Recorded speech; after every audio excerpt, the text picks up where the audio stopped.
I wanted to ask you a few questions about why you chose to write about this topic, the impulse or compulsion behind it. It's the question no one dares to ask out loud, but everyone in Britain is thinking, what happens when King Charles III dies? Not if, when. The man who waited a lifetime to take the throne is now in his 70s. His reign, though deeply rooted in tradition, began under a cloud of grief and public doubt. And standing beside him, wearing the crown and carrying the weight of history's judgment, is Queen Camilla, a woman whose very presence reshaped royal convention and reopened decades-old wounds within the monarchy. But what if Charles dies first? It's a scenario the palace never discusses openly. Yet behind closed doors, plans exist, protocols are set, titles already written. The monarchy is built on continuity. There is never room for uncertainty, especially not now. Camilla Parker Bowles, now Queen Camilla, is not a typical royal widow-in-waiting. She was once vilified by the public, blamed for the collapse of a fairy tale marriage, and labeled the most hated woman in Britain. Over time, she won a reluctant acceptance, not by spectacle or scandal, but by staying quiet, composed, and slightly out of reach. Still, with Charles's eventual death looming as an inevitability, her future is once again under scrutiny. The royal household has a term for it: Queen Dowager. A title steeped in history and dignity, yet one that unmistakably signals her removal. It marks a woman who once stood at the king's side but is now set apart, no longer central, no longer needed. She remains royal, yet fades from relevance. For Camilla, that reality carries a deeper sting. It's not only about losing a husband, it's about losing the throne she spent decades fighting to stand beside. It's about watching the world's attention shift to a younger queen, Kate, while she's relegated to a quiet, ceremonial role. The woman once at the center of scandal becomes a figure on the margins of history. In public, she will smile, mourn, and perform the role of grieving widow with polished precision. But behind palace walls, a different story will unfold. And it won't begin with a royal birth or coronation. It will begin with a death that shakes the House of Windsor once again. May 6th, 2023. The day Camilla was crowned, as the nation collectively held its breath. For most consorts, a coronation is a formality, a moment of duty and pageantry. For Camilla, it was a reckoning. It was the culmination of decades of scandal, whispers, and a painstakingly managed public image. Not everyone cheered. Not everyone approved. But there she was, draped in robes and crowned beside the man who had waited his entire life to be king. But before we continue, we'd love for you to hit the subscribe button if you're enjoying this video. If you just did, we truly appreciate it. Now, let's get back to the main content. Her transformation from Camilla Parker Bowles to Queen Camilla was more than symbolic. It was historic. For years, the public was told she would never be queen, that she might take a lesser title, perhaps princess consort, to appease the memory of Diana and the wounds she left behind. But during Queen Elizabeth II's Platinum Jubilee came the announcement that stunned even staunch monarchists. The late queen had given her blessing. Camilla would be queen consort when Charles became king. It wasn't just permission. It was a directive that rewrote public expectations and royal precedent. Still, the reality remained complicated. Camilla is indeed queen, but her title carries the word consort. Unlike a reigning monarch, she holds no sovereign power. She cannot rule, sign legislation, or act on behalf of the crown. Her role is ceremonial, defined entirely by protocol. Even on coronation day, the distinction was clear. Charles's procession was grand and commanding. Camilla's, though regal, was smaller and quieter. Her crown, while magnificent, symbolized her position. A consort, not a ruler. Her crown, though newly made, was repurposed from Queen Mary. Her gown, elegant as it was, bore no crest of sovereignty. Every detail served as a reminder that she was significant but never central. Yet, in the days following the coronation, something unexpected happened. The tone of public opinion began to shift. The tabloids, once relentless in their criticism, softened. Royal correspondents praised her composure. Pundits described her as a steadying presence. Even former critics acknowledged that Camilla had done what few thought possible. She had endured. But that newfound respect came at a cost. The stronger her public image became, the less visible her personal reality was. "She wears the crown," a palace insider reportedly said, "but she knows it isn't truly hers." Behind the scenes, there were whispers among staff and quiet unease among aides. Camilla was stepping into a role that had always been meant for someone else, someone adored, uncontroversial, beloved. Instead, she stood forever in Diana's shadow. While the coronation was presented as a moment of unity, the truth was far more sobering. Camilla had been accepted, but never embraced, tolerated, but not loved. And now, as the monarchy braces for illness, loss, and transition, her title can offer public dignity, but never permanence. Once Charles is gone, the illusion fades. Camilla, crowned not in triumph, but in compromise, will confront the reality she has spent decades trying to avoid. Her title was always temporary. Behind every royal ceremony, every balcony wave, every palace statement lies a plan, one designed not for celebration, but for death. For Queen Elizabeth II, it was called Operation London Bridge. For her son, King Charles III, a different plan exists, Operation Menai Bridge. Quietly developed after the late Queen's passing, it outlines the nation's response to the King's death. The public mourning, the political transition, and the meticulously orchestrated rituals that will follow the moment Charles takes his final breath. For Camilla, however, this plan represents something more profound. It is the moment when her entire role in the monarchy collapses. The process begins in silence. Senior aides, known only by code names, are informed first. The Prime Minister receives a discreet call. Menai Bridge is down. Flags across the nation are lowered to half-mast. Black armbands are distributed. A precise, minute-by-minute schedule is activated across the United Kingdom. Within hours, the world will know. The king is dead. And Camilla will no longer be Her Majesty. She will become Queen Dowager Camilla, a title rich in history, yet undeniably final. No power, no influence, no place in the line of succession. Her crown, already ceremonial, will become nothing more than a relic of a reign that ended with Charles's last breath. In the days immediately following, Camilla will be expected to take part in public mourning, walking behind the coffin, attending remembrance services, standing solemnly beside her stepson as he becomes king. But these appearances will signal not the continuation of her role, but the end of it. Behind closed doors, palace staff will be reorganizing, offices will be reshuffled, and loyalty will shift decisively to Prince William and Princess Kate. Camilla, once one of the most visible figures in the monarchy, will begin her quiet descent into the background. What the public will not witness are the private choices, the deeply personal decisions she will face. Will she remain at Clarence House, the residence she shared with Charles? Or, as tradition often dictates, will she be moved to a more subdued home, a widow's place in the royal orbit, as her public life slowly fades into history?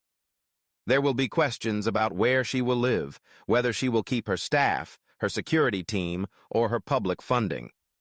The truth is, no one really knows. For all its obsession with tradition, the British monarchy has never had someone quite like Camilla. She wasn't supposed to be queen. She wasn't supposed to survive the public outrage. She wasn't supposed to make it this far. Yet she did. but the system has no room for sentiment. The monarchy moves forward, no matter the heartbreak. The machinery keeps turning, and Camilla, despite her years beside the throne, will no longer be at its center. Her role during Charles's funeral will be dignified and restrained, a portrait of quiet grief. But there will be no balcony appearances, no new honors, no return to prominence. Her time as queen will end, not in scandal or disgrace, but in silence. As the nation mourns its king, a quieter tragedy will unfold. A woman who spent decades climbing toward the crown will, in just a few days, begin to fade into history. She will still hold a title, still be recognized, but she will no longer matter to the institution she fought so hard to be part of. Once vilified in tabloids, hounded by photographers, and cursed by royal loyalists who believed she had destroyed a fairy tale, Camilla Parker Bowles ultimately became queen. But after Charles's death, she will bear a new title few truly understand, Queen Dowager. It sounds stately and timeless, but in truth, it is a polite way of saying her time is over. Historically, the Dowager Queen was respected but held no influence. She might still attend ceremonies, still receive bows, still be called Your Majesty in certain settings, but she would no longer be consulted, no longer part of the inner circle. She would be royal in name only. For Camilla, that reality may prove more difficult than anything she endured as a mistress or as one of the most scrutinized consorts in modern history, because at least then, she had purpose. Now she will still wear jewels, but she will no longer carry relevance. Palace aides will refer to her simply as the Dowager. Her appearances will become rare. No state visits, no ribbon cuttings, no more walking beside a monarch.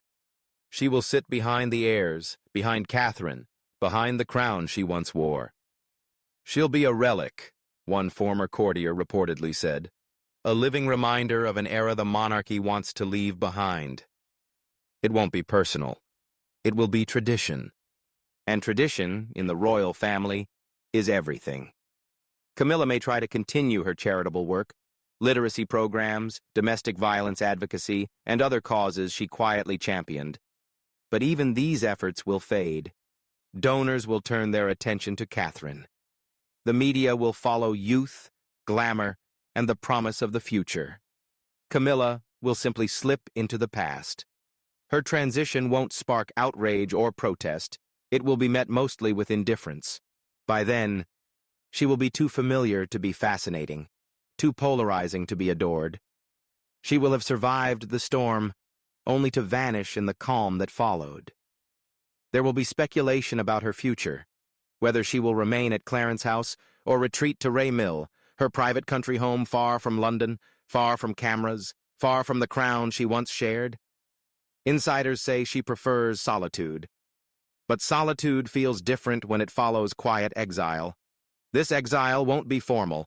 It will happen slowly, politely, with the uniquely cold grace the Windsors have perfected. Invitations will dwindle. Press releases will shrink her title. Her name will vanish from the royal calendar. And when history is written about King Charles III, Camilla may not even get a full chapter. She will be a footnote, a controversy long resolved, a presence quietly erased by time. Some will say she always knew this, that she made her peace with it years ago. She never sought attention. She preferred the back row, the side door, the quiet path. But once someone has tasted power, its absence leaves a mark. As Queen Dowager, she will feel that absence every day. She will watch as Catherine takes her place, not just as queen consort, but as the face of a new monarchy, younger, more admired, crowned in celebration rather than compromise. And Camilla, ever poised, will smile, wave, and play her part. But in private, one question will linger louder than any royal fanfare. Was it worth it? Charles's death will mark a turning point long anticipated, but never fully believed. In an instant, the monarchy will pass from a sovereign defined by tradition to one shaped by modernity and image. Prince William will become king the very moment his father takes his final breath. No vote, no debate, just an accession council proclamation and a new name. King William. William will become King William V. Beside him, stepping into the spotlight that once belonged to Camilla, will be Catherine, Queen Consort, the first woman since Diana to hold the nation's full affection and the face of a monarchy trying to stay relevant in a digital age. For Camilla, the change will be immediate. Overnight, she will shift from queen to dowager queen, while Kate assumes the role that now defines the monarchy. Kate will be the one featured in photographs, the one the world watches, the one around whom the palace will build its future. Inside the palace, the transition will be even more pronounced. Staff will be reassigned. Private secretaries who once served Charles and Camilla will quietly be replaced or retired. The social calendar will be rewritten to elevate William and Kate's role on the global stage. Any remaining responsibilities Camilla holds will be absorbed into Catherine's portfolio. There will be no formal statement, no press release, just quiet removal. Camilla will no longer walk beside William at major events. She will not take part in high-level meetings or represent the monarchy at Commonwealth gatherings. She will instead be offered a front-row seat, not as a partner in power, but as a guest. The difference will be stark. Where Camilla fought for decades to gain even a reluctant acceptance, Kate has long been admired. She is celebrated not just for her style or elegance, but for an image of balance, graceful, poised, and devoted to her family. To many, she is seen as a natural continuation of Diana's legacy, but without the turbulence that once surrounded it. As William and Catherine ascend, the media will seize the moment. Newspapers will herald a new golden era. Headlines will praise William's stability and Kate's strength. Photos of the glamorous new monarchs will dominate the front pages. Camilla may still be invited to the coronation. She may even be seated near the front. But she will not be the focus. Her image will not grace souvenirs or stamps. The crown she once wore will return to storage. And the story she fought to shape will be rewritten without her. What hurts most is not simply being replaced. It is how effortlessly it will happen. Camilla's path to the crown was brutal, uphill, and filled with controversy. Kate's rise will seem seamless, inevitable, preordained. Camilla spent decades battling for acceptance. Kate was embraced from the very beginning.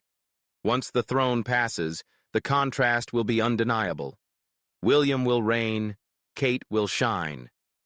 And Camilla, once the scandal, later the consort, will quietly, permanently step back. Section 6. What about Harry, the wild card in waiting? In a monarchy defined by predictability, Prince Harry remains the one element beyond its control, the unpredictable figure whose very existence complicates every royal transition. When Charles dies, the line of succession will initially shift without issue. William will take the throne. Kate will become Queen Consort. Their children, George, Charlotte, and Louis, will all move one step closer to the crown, with George officially next in line. But what happens if tragedy strikes again? What if William becomes unable to rule? What if something happens before George reaches adulthood? That is when Harry's name inevitably resurfaces. Like it or not, the law dictates that if the monarch is under 18 or declared unfit, a regent must be appointed. And as it currently stands, that regent would be Prince Harry, the Duke of Sussex, the man who left the royal fold but remains permanently tied to it. It is the monarchy's most inconvenient truth. Even after walking away, Harry can never fully leave. For Camilla, this reality has always been unsettling. Her relationship with Harry has been fraught, marked more by distrust than closeness. In his memoir, Spare, Harry accused her of using the press to repair her image at Diana's expense. Should Harry ever be called back to serve as regent, it would be the ultimate irony, the outsider becoming protector of the throne he abandoned. Would Harry agree to step in? Would he refuse, forcing the monarchy to scramble for alternatives? No one knows. What is certain, however, is that Camilla would have no role in that future. She would not advise. She would not guide. She would not belong. She may have worn the crown, walked beside the king, and endured decades of scrutiny, but in any scenario involving Harry's return, she vanishes entirely. Harry's shadow is a constant reminder that even as William and Kate ascend with grace, the royal family remains far more fragile and far more fractured than it appears. Queen Camilla will remain one of the monarchy's quiet fractures, a reminder of wounds that never fully healed. History is rarely kind to those who try to rewrite their story too late, and her final chapter will not be crafted by palace courtiers or royal commentators. It will be shaped by time itself. She began as a scandal. For years, her name was synonymous with betrayal, the other woman, the homewrecker, the reason Diana wept. To the British public, she was not merely a mistress. She was a living symbol of loss and heartbreak. No matter how softly she spoke or how elegantly she dressed, the shadow of that narrative followed her everywhere. But she endured. Through cruel headlines, public humiliation, icy receptions, and crowds that met her with hostility, she stayed silent. Camilla never fought to be adored, only to be tolerated. And in time, against all odds, she was. By the time Charles ascended the throne, many had softened toward her. They no longer saw a villain, but a woman who had simply outlasted decades of disdain. She had stood by a man who was often doubted and dismissed. She never lashed out or courted the press. She lacked glamour, but she possessed quiet dignity. And in a royal world obsessed with spectacle, there was strength in that restraint. Yet tolerance is not love. Camilla may have worn the crown, but she never captured the nation's heart. When she becomes Dowager Queen, her presence will slowly disappear, from photographs, from royal schedules, and eventually from public memory. The royal family will carry on. Charles's legacy will be debated. William and Kate's reign will dominate headlines. Diana will be honored with flowers, documentaries, and endless retrospectives. But Camilla will fade into ceremonial obscurity. She will attend funerals, sit in reserved seats at weddings, and occasionally appear at formal events, but she will never again stand at the center.